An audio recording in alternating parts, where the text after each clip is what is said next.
cleanup continues tonight, days after Hurricane Irene blew through Connecticut. Good evening, everybody. I'm Keith Coons. I'm Ann Nyberg. So many people are without power. It's frustrating, but also difficult on the utility crews struggling to get everything fixed. That's right. Tonight, thousands of people in communities all across the state are wondering when will their lights come back on. Right now, P reporting more than 204,000 customers in the dark, while UI has more than 32,000 customers off the grid.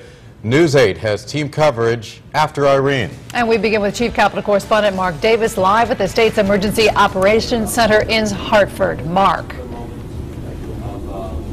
Hi, Ann and Keith. Good evening, everyone, from the Emergency Operations Center at the State Armory in Hartford. The governor and the Connecticut Light and Power Company president have announced that they have currently over 1,200 line crews working in the state of Connecticut and expect to have in excess of 1,500 by tomorrow. And the Connecticut Light and Power says they expect to have everyone restored by next Wednesday, or 99% of the system. There will probably still be people out on Wednesday, but they expect by next Wednesday to have the majority of people back online.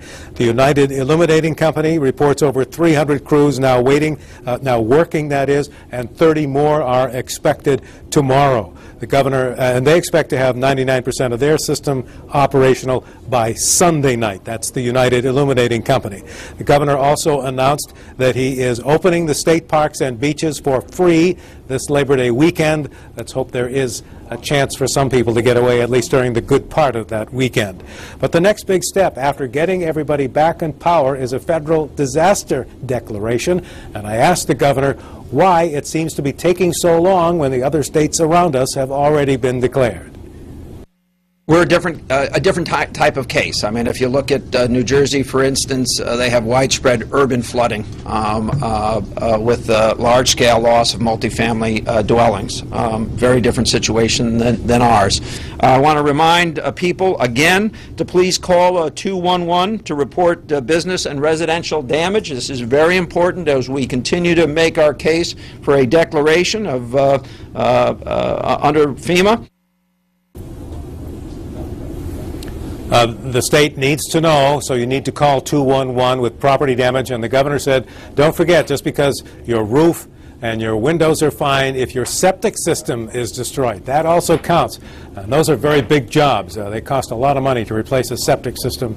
They want you to report to 211 that property damage, because that will help increase and make the case better for a federal disaster declaration.